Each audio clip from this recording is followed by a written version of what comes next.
दोस्तों, आज कहीं भी कभी भी महंगाई की चर्चा होती है तो उसमें सबसे पहले पेट्रोल, डीजल और अन्य पेट्रोलियम पदार्थों के बढ़ते दामों की चर्चा जरूर होती है। अगर आंकड़ों की माने तो पेट्रोल के दामों में इतनी तेज वृद्धि हुई है कि जो पेट्रोल 1990 में 12-13 रुपए प्रति लीटर मिलता था, वही पेट्रोल अब लगभग 95 से 110 रुपए प्रति लीटर में मिल रहा है। तो आखिर ऐसा क्या है जो डीजल और पेट्रोल के दाम इतने ज्यादा है और इसका स्रोत क्या है? आज के इस वीडियो में जब आप पेट्रोल और डीजल को बनाने की प्रक्रिया को देखेंगे तो आपको लगेगा कि अरे वाह, ये तो बहुत आसान है। लेकिन आसान दिखने वाली चीजें हमेशा आसान नहीं होती, बल्कि हकीकत तो ये है कि इसे बनाने की प्रक्रिया इतनी जटिल है कि इसी वजह से इसकी कीमतें इतनी ज्यादा हैं। पेट्रोलियम पदार्थों को बनाने में अरबों रुपए खर्च होते हैं और इसके बाद भी कभी कभी तो कंपनियों को इसकी वजह से नुकसान भी उठाना पड़ जाता है। जिन लोगों को सच्चाई के बारे में नहीं पता वो लोग ऐसा सोचते जरूर हैं कि बस पेट्रोल को जमीन से निकाला गया और पाइपलाइन द्वारा पेट्रोल पंप तक पहुंचा दिया गया है, पर ऐसा हरगिज नहीं है। बल्कि वास्तविकता में तो पेट्रोल और डीजल को बनाने की प्रक्रिया काफी लंबी और खर्चीली भी है। जब पेट्रोल जमीन के अंदर से बाहर निकाला जाता है तो ये गाढ़ा और बेहद काले रंग का एक लिक्विड होता है जिसे आम भाषा में पेट्रोलियम कहते हैं, और फिर बाद में इसी लिक्विड से डीजल और पेट्रोल जैसे पदार्थ बनाए जाते हैं। आपकी जानकारी के लिए बता दें कि पेट्रोलियम शब्द की उत्पत्ति लैटिन भाषा से हुई है, जिसका अर्थ है चट्टानों से मिलने वाला तेल या फिर वो तेल जो जमीन के अंदर से निकाला जाता हो। इसकी बनावट के बारे में जानने से पहले हम आपको पेट्रोलियम से जुड़ी एक दिलचस्प कहानी से रूबरू करवाते हैं। ये बात है आज से हजारों लाखों साल पहले की,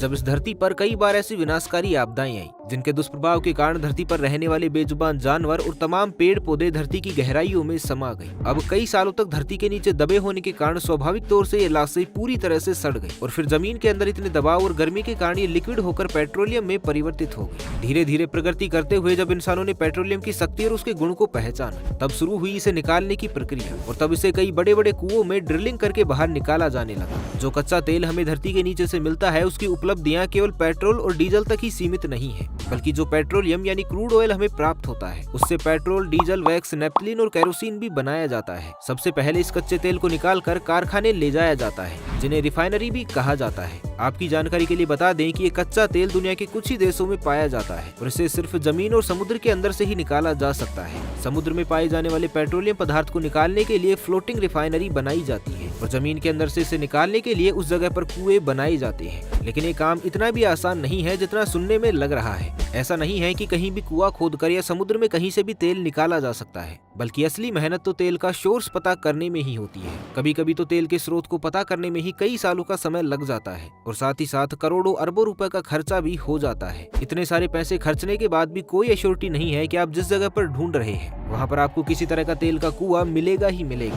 बल्कि इतिहास में ऐसा कई बार हुआ है कि देश के राजकीय खजाने से करोड़ों रुपए खर्च किए गए, पर जिन जगहों पर उन्होंने अपने सर्च ऑपरेशन को चलाया था वहाँ पर कहीं भी या तो तेल ही नहीं निकला, और अगर निकला भी तो इतना कम कि उससे उसकी रिफाइनिंग का ही खर्चा नहीं निकल पाया। समुद्र में तेल ढूंढने के लिए समुद्र में कई जगह बड़ी बड़ी ऐसी मशीनें लगाई जाती है जो लंबे समय तक तेल के स्रोत को ढूंढती रहती है, और जब तेल का सोर्स मिल जाता है तो इन मशीनों को किसी मजबूत चट्टान के साथ फिट कर दिया जाता है ताकि ये मशीन तेल निकालने की प्रक्रिया के दौरान हिल ना सके। फिर समुद्र के अंदर हजारों फीट की गहराई में ड्रिलिंग मशीन द्वारा ड्रिल किया जाता है, ठीक उसी तरह जैसा हम सब ने घरों में हैंडपंप या समर्सिबल बोरिंग होते हुए देखा है। फिर जैसे ही अंदर तेल मिलता है तो उसे पाइप के माध्यम से रिफाइनरी तक पहुंचाया जाता है। समुद्र और धरती के अंदर से तेल निकालने की प्रक्रिया लगभग समान ही है और दोनों ही स्थितियों में ड्रिलिंग मशीन का इस्तेमाल किया जाता है। रिफाइनरी में तेल को पहुंचाने के बाद उस कच्चे तेल को सिलेंडर के आकार में अलग अलग कंटेनरों में भरकर गर्म किया जाता है, और ये एक बहुत ही इंपॉर्टेंट पॉइंट है क्योंकि रिफाइनरी में यही एक ऐसी स्टेज आती है जब डीजल, पेट्रोल और मोम आदि को प्राप्त करने के लिए इस कच्चे तेल को अलग अलग टेम्परेचर में गर्म किया जाता है। अब ये तो आप सभी जानते होंगे कि हर एक तेल में उबाल आने का एक अलग तापमान होता है जिसे हम साइंस की भाषा में बॉइलिंग पॉइंट भी कहते हैं। उदाहरण के लिए जिस तरह पानी का बॉइलिंग पॉइंट 100 डिग्री सेल्सियस होता है, उसी तरह हर एक कच्चे तेल का अपना बॉइलिंग पॉइंट का पैरामीटर होता है।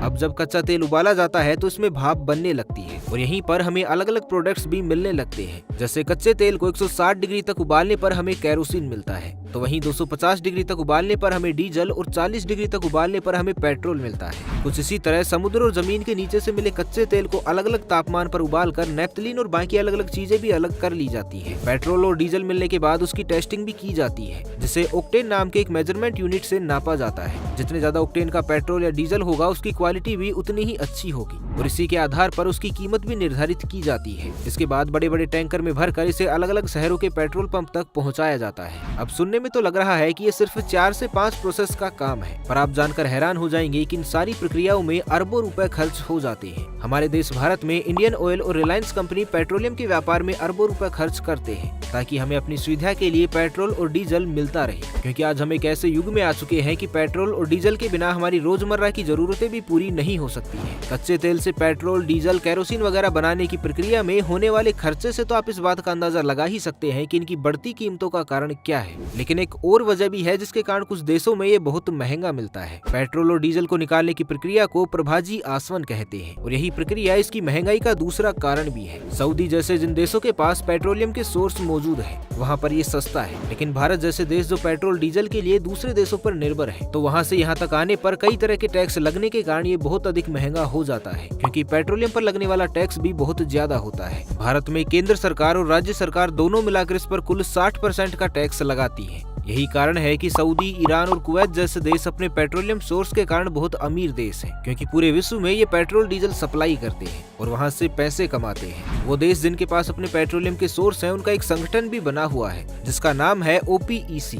यानी कि the organisation of petroleum exporting countries, जिसमें कुल मिलाकर 13 देश शामिल हैं। यही संगठन मिलकर तेल की कीमतें भी निर्धारित करता है और इसमें कोई हस्तक्षेप भी नहीं कर सकता। तो अब तो आप समझ ही गए होंगे कि अरब के देश जिनके पास तेल के भंडार हैं, उनके पास कुबेर का खजाना आखिर क्यों है। इसके साथ आपको एक बात और बता दूं कि इनकी बढ़ती हुई कीमतों का कोई अंत नहीं है और इसका एक प्रमुख कारण ये है कि पेट्रोल ऊर्जा का एक अनवीनीकरण स्रोत है, जिसका मतलब है कि एक बार खत्म होने के बाद इसे दोबारा नहीं पाया जा सकता और समय के साथ साथ पेट्रोल और डीजल की डिमांड भी बढ़ती ही जा रही है। फिर चाहे खेती करने के लिए ट्रैक्टर में डालना हो या फिर होटल्स और दुकानों में चलने वाले जनरेटर्स के लिए डीजल, पेट्रोलियम तो चाहिए ही। इसके अलावा आज हर कोई स्कूटर, बाइक और कार से ही चलना चाहता है, तो पेट्रोल की खपत भी दिन ब दिन बढ़ती ही जा रही है और इसकी कीमतें भी बढ़ती ही जा रही है। लेकिन दुर्भाग्यपूर्ण सच्चाई तो ये है कि एक न एक दिन इसे खत्म हो ही जाना है, क्योंकि जिस तरह से छोटे छोटे कामों के लिए पेट्रोल और डीजल का यूज हो रहा है, उस हिसाब से एक्सपर्ट के अनुसार ज्यादा से ज्यादा 40 से 50 सालों तक ही हमें पेट्रोल मिल पाएगा और उसके बाद हमारी आगे आने वाली पीढ़ी को सिर्फ हिस्ट्री की किताबों में ही पेट्रोलियम के बारे में बताया जाएगा। हालांकि आज के समय में सोलर एनर्जी और विंड एनर्जी जैसी चीजों के प्रयोग पर भी जोर दिया जा रहा है, लेकिन ये चीजें अभी भी पेट्रोलियम जितनी एफिशिएंसी पैदा नहीं कर पा रही हैं। तो ऐसे में सवाल ये उठता है कि क्या होगा जब आने वाले समय में ये साधन हमारे पास नहीं रहेंगे। इसका जवाब अभी तो हमारे पास नहीं है, लेकिन हाँ, एक बात हम जरूर कह सकते हैं कि आवश्यकता ही आविष्कार की जननी है, अर्थात किसी न किसी तरह से कोई ना कोई क्रांतिकारी आविष्कारक ऐसा जरूर आएगा जो इस समस्या का भी समाधान कर देगा। तो दोस्तों, आपको पेट्रोल और डीजल की सनसनी कहानी के बारे में जानकर कैसा लगा, हमें नीचे कमेंट करके जरूर बताइएगा। तो मिलते हैं एक नए वीडियो में, तब तक के लिए खुश रहे, मस्त रहे, हंसते रहे। भगवान करे आप सभी का दिन शुभ हो।